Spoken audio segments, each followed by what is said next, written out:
This will be mini-series of employee stories who worked at gas station at Route 66.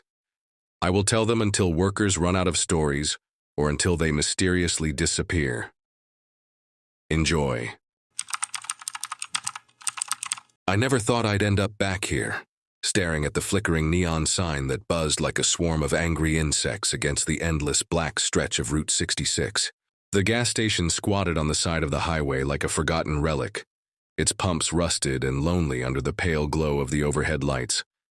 I'd heard the stories. Everyone who grew up around these parts had. Whispers about the old attendant who vanished one night, leaving behind only a smeared handprint on the counter, or the traveler who pulled in for fuel and was found the next morning with his eyes gouged out, still clutching a receipt. Those tales circulated like bad blood in the veins of this forsaken road, passed down from truckers and drifters who'd survived something they couldn't explain. But I needed the job. Bills don't pay themselves, and after losing my last gig at the warehouse, this was the only place hiring for the night shift. Little did I know, those stories weren't just campfire fodder. They were warnings, echoes of what had happened before, and harbingers of what was coming for me. My first night started innocently enough. The manager, a grizzled man with a face like weathered leather and eyes that darted like he was always watching for something in the shadows, handed me a crumpled sheet of paper before he left. "Follow these rules," he muttered, his voice gravelly from too many cigarettes. "Or don't, your funeral." He didn't stick around to elaborate, just climbed into his beat-up truck and peeled out into the darkness, leaving me alone with the hum of the fluorescent bulbs and the occasional rumble of a semi-truck barreling past. I unfolded the paper, expecting some standard protocol. Clean the bathrooms, stock the shelves, don't let kids buy beer. But what I read sent a chill crawling up my spine, like icy fingers tracing my vertebrae. Rule 1. If a customer asks for the bathroom key after midnight, tell them it's out of order. Do not, under any circumstances, hand it over. I chuckled at first, thinking it was a joke to haze the new guy. But as I scanned the list, the laughter died in my throat. Rule 2. Never look directly at the security monitors between 2 and 3 a.m. Cover them with the black cloth provided. Rule 3. If you hear scratching at the back door, ignore it. It's not a stray animal. And so on, down to Rule 10, which simply said, if you see the man in the red coat, lock yourself in the cooler and pray he doesn't notice you. I shoved the paper into my pocket, trying to shake off the unease. The station was quiet that first hour. Just me behind the counter, flipping through a dog-eared magazine while the coffee machine gurgled in the corner. Route 66 at night is a ghost of its former self. Once a bustling artery of Americana, now a desolate ribbon cutting through miles of scrubland and abandoned motels. The stories I'd heard growing up painted it as cursed, especially around this stretch. There was the one about the gas station attendant back in the 80s, who followed a customer out to the pumps and was never seen again, his screams supposedly echoing down the highway for nights afterward. Or the more recent tale of a woman who worked here last year, found slumped over the register with her skin peeled back in neat surgical strips, like someone had tried to unwrap her like a present. The cops called it a robbery gone wrong, but locals knew better. These places along the route had a hunger, they said, a way of drawing in the lost and the desperate, feeding on them in ways that defied logic. Around 11 p.m., my first customer rolled in, a trucker with a beard like steel wool and eyes bloodshot from the road. He bought a pack of smokes and an energy drink, grunting his thanks before heading back to his rig. Nothing strange there. But as the clock ticked past midnight, the air grew heavier, thicker, like the desert heat was pressing in despite the AC blasting. I busied myself restocking the candy bars, trying not to think about the rules. That's when the bell above the door jingled, and she walked in. She was young, maybe mid-20s, with stringy blonde hair plastered to her forehead from sweat, and clothes that looked like they'd been slept in for days. Her eyes were wide, frantic, darting around the store as if expecting something to lunge from the aisles. "Bathroom?" she asked, her voice a hoarse whisper. I froze, the rules flashing in my mind. After midnight, out of order. But she looked harmless, desperate even, shifting from foot to foot like she was about to burst. "Sorry, ma'am," I said, forcing a smile. "It's out of order tonight." Her face twisted, not in annoyance, but in something closer to terror. She leaned over the counter, her breath hot and sour against my face. "Please," she begged. "I need it." "You don't understand." I glanced outside. Nothing but empty pumps in the endless dark. What harm could it do? The key was right there, hanging on a hook behind me. Against my better judgment, I grabbed it and slid it across the counter. She snatched it up and bolted toward the back, the door to the restroom slamming shut behind her. I shook my head, chalking it up to road fatigue. Minutes ticked by. 5, 10. No sound from the bathroom, no flush, no running water. Unease gnawed at me, but I pushed it down, focusing on wiping down the counter. Then, at 15 minutes, a low gurgle echoed from the back, like pipes straining under pressure, or something wet and heavy shifting in the plumbing. I approached the door cautiously, knocking softly. "Ma'am, you okay in there?" Silence. Another knock, louder. Nothing. My hand trembled as I turned the knob. It was unlocked. The door creaked open, revealing a scene that still haunts my nightmares. The floor was slick with blood, thick and viscous, pooling around the toilet like spilled oil. She was slumped against the wall, her body contorted at impossible angles, limbs bent backward as if every joint had been reversed. Her skin was split open along the seams, neat incisions from her wrists to her shoulders, her ankles to her thighs, exposing raw muscle and glistening bone beneath. But worst of all was her face. Her mouth stretched impossibly wide in a silent scream, and her eyes, God, her eyes were gone, hollow sockets weeping crimson tears, as if something had reached in and plucked them out like ripe fruit. I staggered back, bile rising in my throat, slamming the door shut. My mind reeled. How?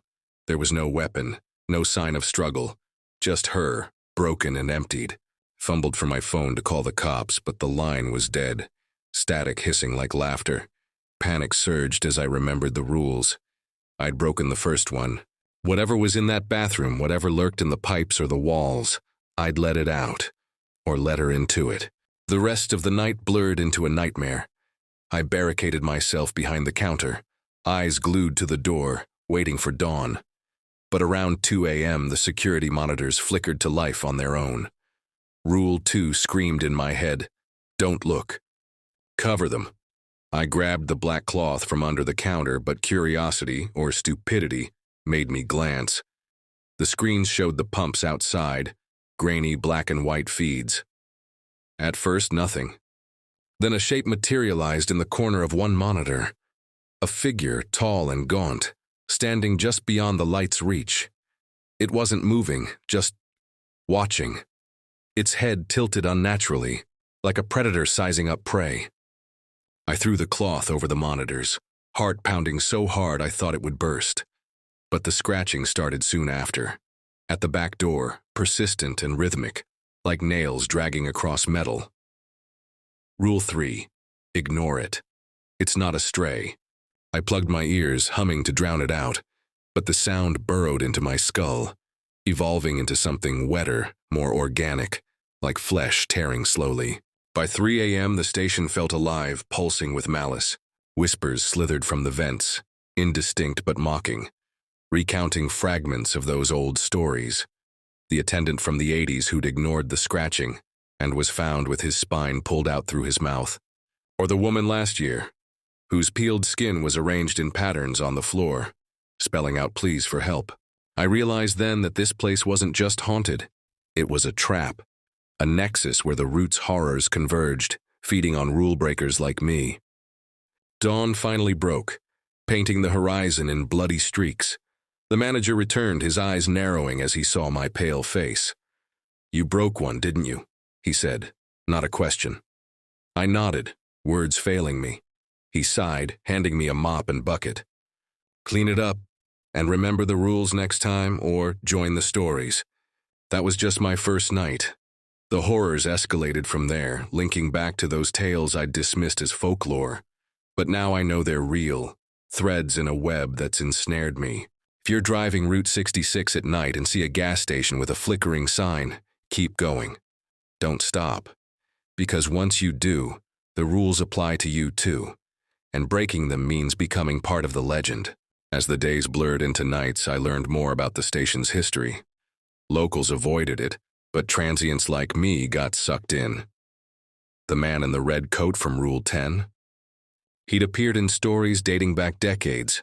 A drifter who pulled in during a storm in the 60s, only to leave bodies in his wake. Customers eviscerated, their organs arranged like offerings on the pumps. One tale spoke of him skinning a family alive, their screams harmonizing with the wind. I hadn't seen him yet, but I felt his presence, a cold draft that lingered even in the heat. On my third night, the scratching returned, louder, accompanied by a stench like rotting meat wafting through the cracks. I ignored it as best I could, but curiosity won again. Peeking through the back window, I saw it. A shape hunched in the shadows, humanoid but wrong. Limbs too long, skin sagging like melted wax, fingers ending in claws that raked the door. It turned its head, and I glimpsed a face that was a mosaic of stolen features. Eyes from one victim, mouth from another, stitched together in a grotesque patchwork. It smiled, teeth jagged and yellow, and whispered my name, though I'd told no one. I bolted the door and hid in the cooler, the cold numbing my terror. Hours passed before the scratching faded. Emerging at dawn, I found claw marks gouged deep into the metal, and a single eyeball wedged in the frame, blue like the woman's from my first night, still twitching faintly. The rules weren't just guidelines. They were survival mantras etched from the blood of predecessors. Rule 4. If the lights flicker 3 times, turn off the main breaker and wait in darkness. I learned why on night 4. The fluorescent stuttered. Once, twice, 3 times. I flipped the breaker, plunging the store into black. Outside, through the window, shapes slithered across the lot, elongated shadows with too many arms, crawling toward the glass. They pressed against it, faces materializing, hollow-cheeked, mouths gaping in eternal hunger. One licked the pane, leaving a trail of viscous slime that ate through the glass like acid. In the dark, I heard their breaths ragged and wet, inches away. Memories of past stories flooded me. The trucker in the 90s who ignored the flickers and was dragged out, his body later found miles away, bones liquefied inside intact skin. I waited until the sounds receded, then restored power. The glass was pitted, scarred, but holding. By week 2, the isolation gnawed at my sanity. Customers were rare, but when they came, they carried the root's taint. A man in a tattered suit bought lottery tickets, his fingers leaving bloody prints on the counter. He won, scratched off a jackpot, but as he laughed, his skin began to slough off in sheets, revealing maggots writhing beneath. He collapsed into a heap of wriggling rot, and I had to sweep him out like trash. The graphic horrors piled up. A child who wandered in alone, asking for her mommy, only for her head to swivel 180 degrees, revealing a second face, demonic and snarling, before she lunged, teeth sinking into my arm. I fought her off, locking her in the bathroom, where screams turned to gurgles and silence followed. Opening the door later, only a puddle of liquefied flesh remained, bones dissolved. These events tied back to the legends. Echoes of families vanished on the route, their remains discovered in bizarre states, fused together, organs swapped, bodies inverted. The station was a focal point, a thin veil where the road's malevolence seeped through. As Part 1 ends, I'm still here, bound by debt and dread, knowing Parts 2 through 5 will unravel worse. The rules multiply in my mind, a litany against the encroaching dark. But I've broken more, and the consequences are closing in, scratching, whispering, watching. If you hear this, stay off Route 66. The stories are true, and they're hungry for more. The neon sign outside the gas station flickered like a dying pulse, casting jagged shadows across the cracked asphalt of Route 66. It had been 2 weeks since my first night, and the horrors I'd witnessed. The woman in the bathroom, her body split open like overripe fruit. The patchwork creature at the back door. The crawling shadows that burned the glass had burrowed into my mind, festering like an infection. I couldn't quit, though. The bills kept coming, and the manager's warnings echoed, "Leave, and it'll follow you." The stories I'd grown up hearing about this stretch of road, about attendants vanishing, customers reduced to meat and bone, the man in the red coat, weren't just folklore. They were a ledger of the station's hunger, and I was its latest entry. The rules were my only lifeline, scrawled on that crumpled paper now stained with my sweat and coffee spills. I memorized them, recited them like a prayer, but each night tested me, tempting me to break them. Rule 5. If a customer pays with coins that feel warm to the touch, drop them in the slot under the counter immediately. Do not keep them. Rule 6. If the radio plays a song you don't recognize, turn it off and unplug it until sunrise. I'd followed them religiously since the bathroom incident, but the station had a way of twisting even obedience into torment. It was around 1 a.m. on my 15th night when the air grew thick again, heavy with that same oppressive heat that seemed to seep from the walls. The station was silent except for the hum of the coolers and the occasional creak of the building settling, or so I told myself. I was restocking the energy drinks when the bell jingled, and a man shuffled in. He was middle-aged, wearing a flannel shirt soaked with sweat, his face gaunt and pale like he hadn't slept in days. He didn't make eye contact, just shuffled to the counter and slid a handful of coins across it for a pack of gum. I froze. The coins were warm, burning against my palm as I scooped them up. Rule 5 flashed in my mind. My fingers trembled as I opened the slot under the counter, a narrow chute I'd never questioned, and dropped them in. They clinked, but the sound was wrong, too wet, like they'd landed in something alive. The man watched me, his lips twitching into a smile that didn't reach his eyes. "Good choice," he rasped, then turned and left without the gum. I peered out the window, but his car, a rusted sedan, was already gone, swallowed by the dark. Minutes later, the slot gurgled, a low, throaty sound, like a throat clearing itself. I backed away, heart pounding, as something oozed up from the chute, a thick, black sludge that smelled of copper and decay. It writhed on the counter, forming shapes. A hand, a face, then a mouth that whispered, "You kept one." I checked my pockets, frantic, and found a single warm coin I'd missed, stuck to the fabric. My stomach lurched as I tossed it into the slot, the sludge retreating with a satisfied slurp. I didn't sleep that night, haunted by the thought of what lived beneath the counter, fed by those coins. The next night, the radio betrayed me.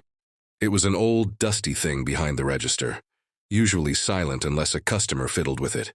Around 2:30 a.m., it crackled to life, playing a song I'd never heard, a warbling, off-key melody with lyrics that sounded like gibberish, or maybe a language I didn't know.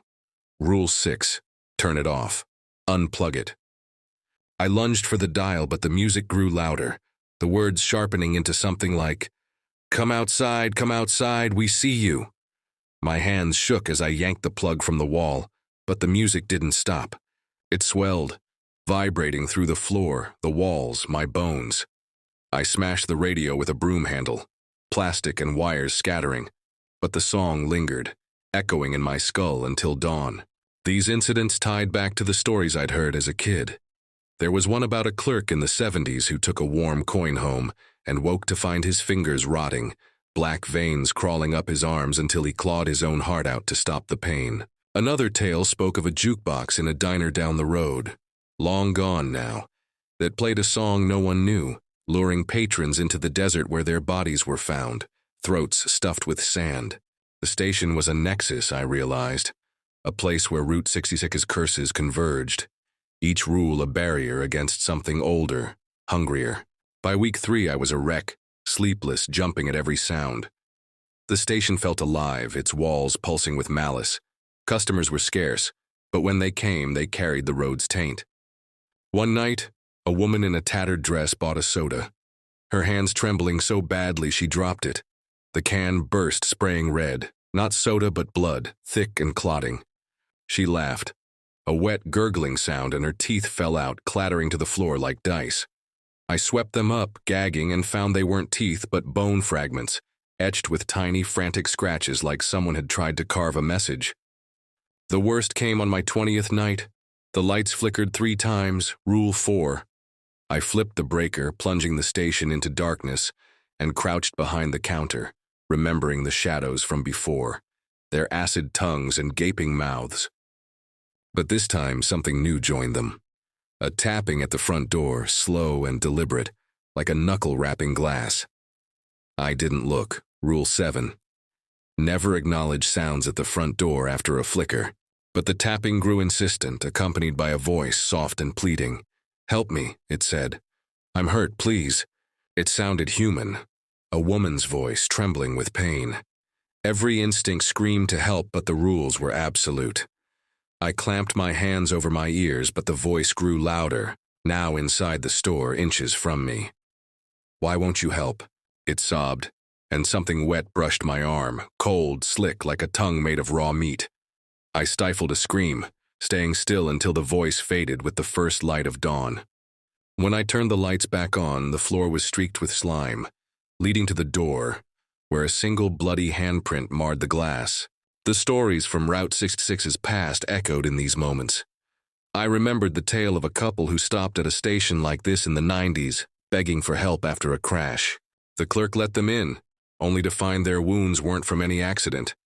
Their flesh was flayed, held together by threads of shadow that unraveled them when the lights came on, leaving the clerk to mop up their remains.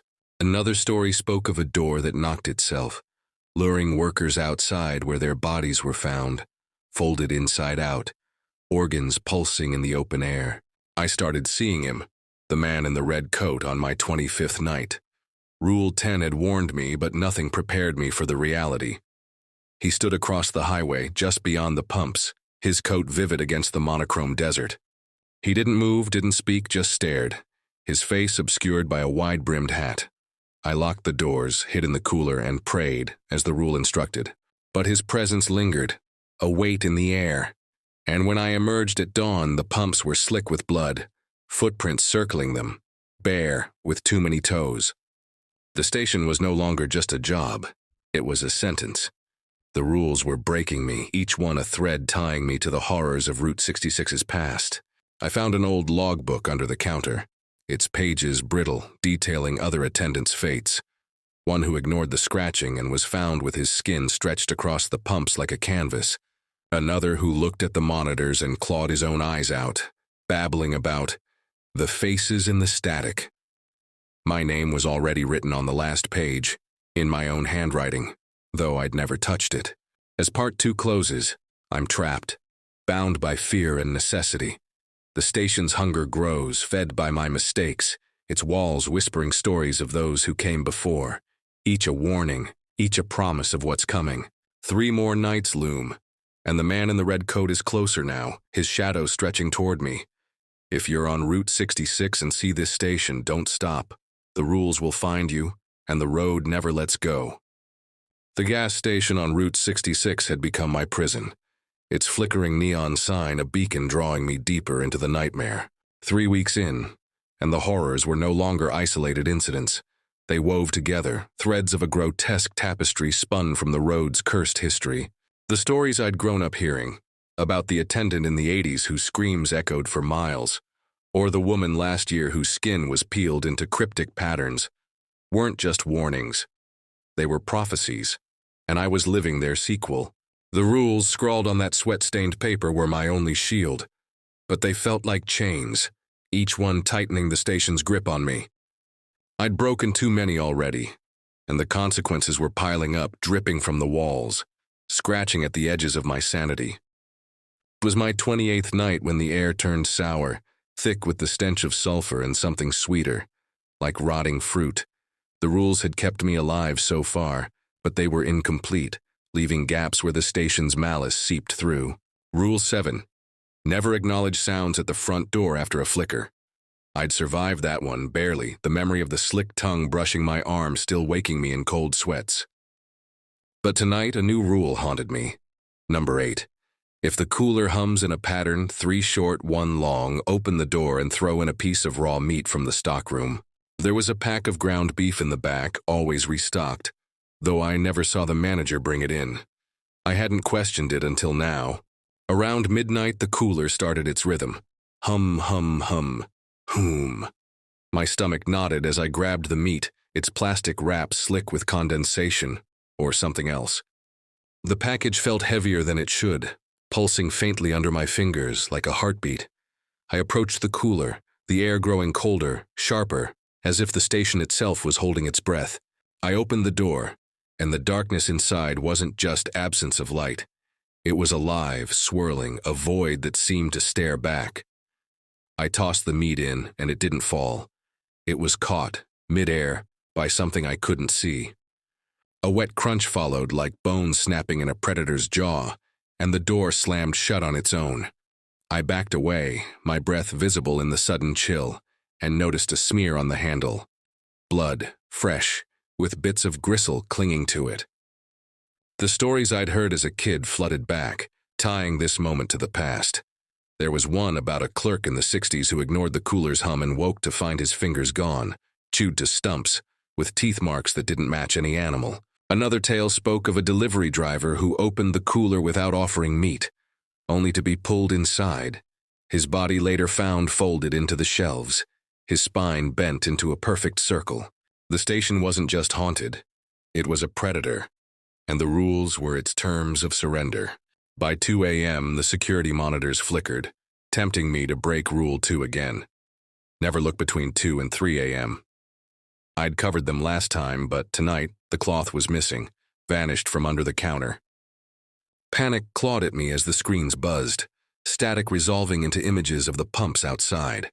The man in the red coat was there, closer now, standing at the edge of the lot. His hat still hid his face, but his hands, long, pale, with fingers that bent wrong, clutched something wet and glistening, like a heart torn fresh from a chest. He raised it, and the monitors flared white, burning the image into my retinas. I turned away, squeezing my eyes shut, but his silhouette lingered, a shadow etched inside my lids. The scratching at the back door started soon after, louder than before, not just nails but something heavier, like blades carving through metal. Rule 3, ignore it. It's not a stray, but this time it wasn't just scratching.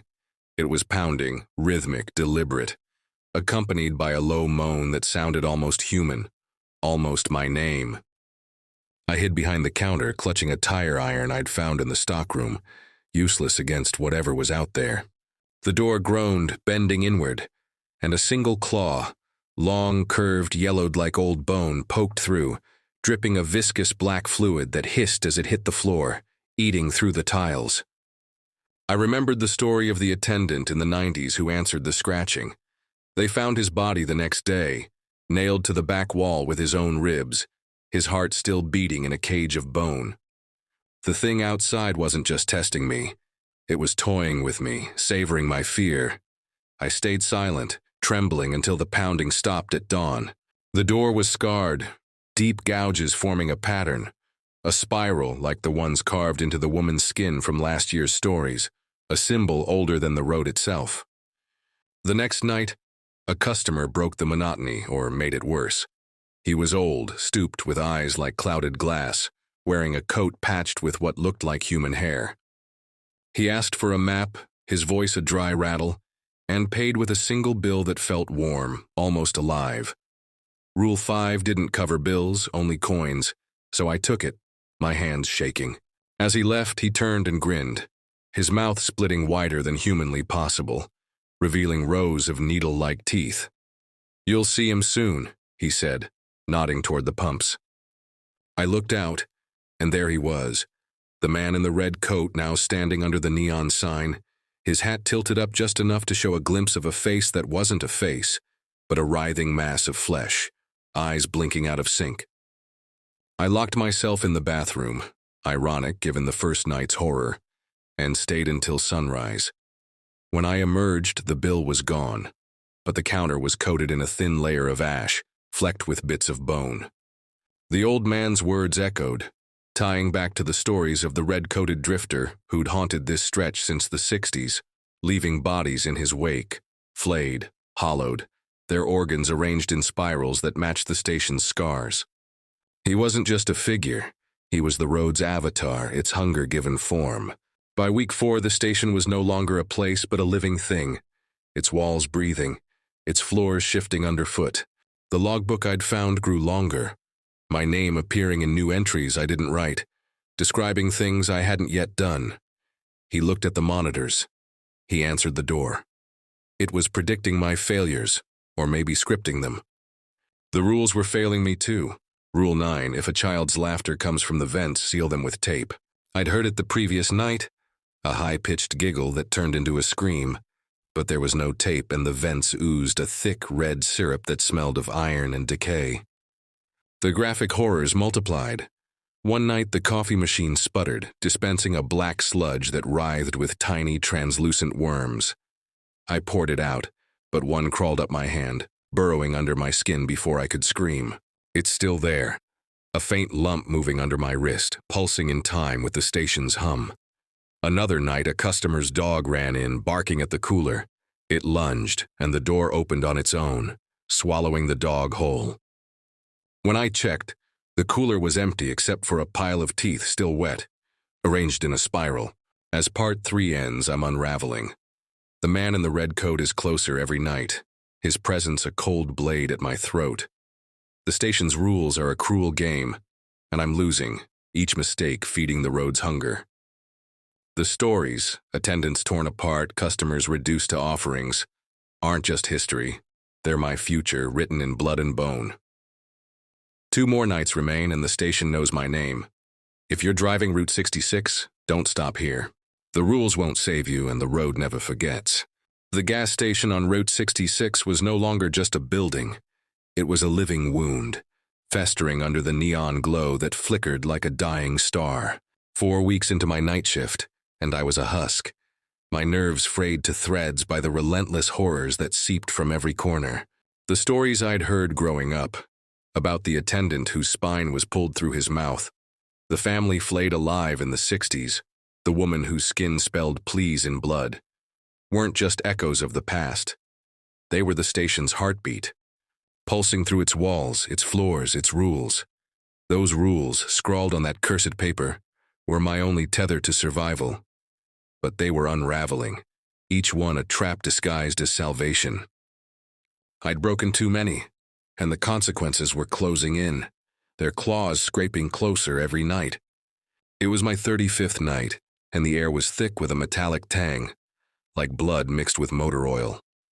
The station felt tighter, its walls leaning inward as if trying to crush me. Rule 9 haunted me after last night's failure, sealing the vents against the child's laughter that turned to screams, only to find no tape and red syrup oozing out. Tonight, a new rule gnawed at my mind. Number 10, the final one about the man in the red coat. If you see him, lock yourself in the cooler and pray he doesn't notice you. I'd glimpsed him before, his writhing face under the hat, his hands clutching something alive and dripping. But he was closer now, his presence a cold weight that made my skin crawl. Around 1 a.m., the station's hum shifted, a low thrum that vibrated in my teeth. The lights flickered, not 3 times but twice, a new pattern not covered by the rules. I froze, clutching the tire iron I kept under the counter, its weight useless against what lurked here. The bell jingled, and a customer stepped in. A woman, her face half hidden by a scarf, her eyes sunken and twitching. She asked for a pack of cigarettes, her voice a wet gurgle, like she was drowning in her own throat. When she paid, her hand brushed mine, and her skin sloughed off in a wet strip, sticking to my fingers. I gagged, wiping it on my jeans, but it clung, squirming like a leech before dissolving into my skin. She smiled, her scarf slipping to reveal a mouth split ear to ear, teeth jagged and stained with something black. "He's waiting," she whispered, then shuffled out, leaving a trail of bloody footprints that evaporated by the door. I checked the logbook, my hands shaking. New entries had appeared in handwriting that mimicked mine. He touched the skin. He saw the face. The station was writing my fate, linking me to the stories of others who'd failed, attendants who touched cursed objects and woke with their flesh peeling, or saw forbidden faces and were found with their eyes sewn shut. I slammed the book closed, but the words burned in my mind, a script I couldn't escape. At 2 a.m., the security monitors flickered again. Rule 2 screamed in my head, "Don't look." But the cloth was still missing, and the screens glowed, pulling my gaze. The pumps were empty, but the desert beyond was alive. Shapes slithering just out of focus, their limbs too long, their heads bobbing like balloons on strings. Then the man in the red coat appeared, standing at the pump closest to the door. His hat was gone, revealing a face that wasn't a face but a churning mass of flesh. Eyes blinking in random patterns, mouths opening and closing with no sound. He held a hand up, fingers splayed, and I saw they were made of bone, sharpened to points, dripping with something that smoked when it hit the ground. The monitors buzzed, and his voice crackled through them. "You broke the rules." I tore my eyes away, heart hammering, and threw a magazine over the screens. But his laugh lingered, a wet rasp that echoed from the vents. The scratching at the back door started next, but it wasn't the usual claws. It was a grinding like stone on metal, accompanied by a low chant in a language I didn't know, words that twisted my gut. Rule 3. Ignore it. But the door buckled, splintering at the edges, and a smell like rotting meat flooded the store. I ran to the cooler, Rule 10 burning in my mind, and locked myself inside. The cold bit into my skin, but it was better than what was outside. In the dark, I heard it, the chant now inside the cooler coming from the walls. Something brushed my leg, soft and wet like a hand with no bones. I screamed, kicking blindly, and the touch retreated, but the chant grew louder, words forming my name in a mockery of a lullaby. When I stumbled out at dawn, the door was intact, but the floor was covered in scratches, spirals like the ones from the stories, etched deep enough to draw blood when I stepped on them.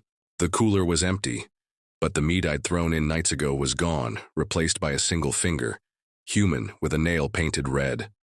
It twitched when I touched it, and I dropped it, vomiting into a trash can. The stories came back.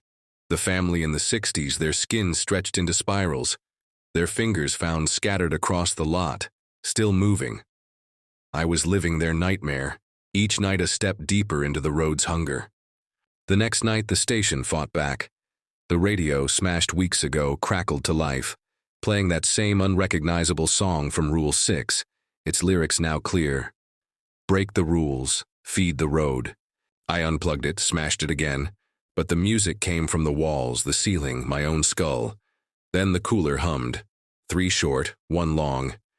I grabbed the meat, but when I opened the package, it wasn't beef. It was a chunk of flesh, human, with a tattoo of a rose still visible. I threw it into the cooler anyway, and the darkness swallowed it with a satisfied gurgle, followed by a belch that smelled of death. By 3 a.m., the station was alive, its walls pulsing, the floor slick with something that wasn't water. A customer came in, a man, his face a patchwork of scars, his eyes mismatched, one blue, one brown. He bought a candy bar, paying with warm coins I'd dropped into the slot immediately. But as he left, he turned, and his face split open, revealing a second mouth beneath, filled with worms that spilled onto the counter, writhing toward me. I swept them into the slot, but one burrowed into my hand, joining the lump under my wrist. I clawed at it, drawing blood, but it was too deep, pulsing in time with the station's hum. The man in the red coat was waiting when I looked outside. He stood at the pumps holding a heart. Mine, I swore, though I was still alive. His face churned, eyes locking onto me, and the glass between us cracked, spiderwebbing in a spiral. I ran to the cooler, praying, but his laugh followed, seeping through the walls. The stories were clear. Those who saw him fully never survived. One attendant in the 70s looked and was found with his face carved off, replaced with a spiral of bone. I was next, I knew it. As Part 4 ends, I'm a ghost in my own skin. The station's rules a noose tightening with every mistake. The man in the red coat is no longer across the highway. He's here, his shadow stretching through the cracks. The stories are my reality now, each horror a link to the past, each rule a step toward my end. One night remains, and the road is hungry. If you're on Route 66, don't stop at this station. The rules are a lie, and the man in the red coat is waiting. The gas station on Route 66 had consumed me, its neon sign a dying eye that watched my every move. 5 weeks in, and I was no longer human, just a husk. my mind shredded by the relentless horrors that bled from the station's walls, its floors, its very air. The stories I'd grown up with, about the attendant whose spine was ripped out, the family flayed into spirals, the woman whose skin spelled please, weren't just warnings. They were my reality, a script written in blood and bone that I was forced to live out. The rules, that cursed list I clung to, were a cruel jest, each one a trap that fed the road's hunger. I'd broken too many, and the man in the red coat was no longer a shadow across the highway.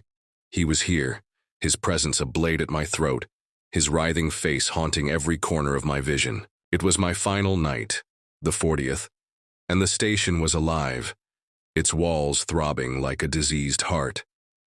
The air was thick with the stench of decay, mixed with something sharp, like burnt hair. The rules had failed me. Rule 10, the last, was my only hope. If you see the man in the red coat, lock yourself in the cooler and pray he doesn't notice you. But prayer felt hollow now, a whisper against the roar of the road's malice. The logbook, that cursed record of my doom, had new entries every night. My name scrawled in predictions of my failures. He saw the face, he fed the cooler, he's his now. I hadn't written them, but they were true, each word a nail in my coffin. At midnight, the station groaned, a sound like bones grinding under pressure. The lights flickered, not twice, not 3 times, but in a chaotic stutter that made my vision swim. No rule covered this, and I gripped the tire iron, its weight a pathetic comfort. The bell jingled and a customer stepped in. No, not a customer. A thing. It wore a man's shape, but its skin was wrong, translucent, revealing veins that pulsed with black sludge. It asked for water, its voice a chorus of whispers, and when it reached for the bottle, its hand split open, fingers unraveling into tendrils that dripped onto the counter, sizzling as they burned through the wood. I shoved the bottle at it, and it smiled, its face cracking to reveal a second mouth, filled with eyes that blinked in unison. "He's here," it said, and the tendrils retreated, leaving smoking holes in their wake. I remembered the stories, the drifter in the 60s whose touch dissolved flesh, leaving victims as puddles of bone and blood. The clerk who served a customer like this and was found with his veins pulled out, woven into a spiral on the floor.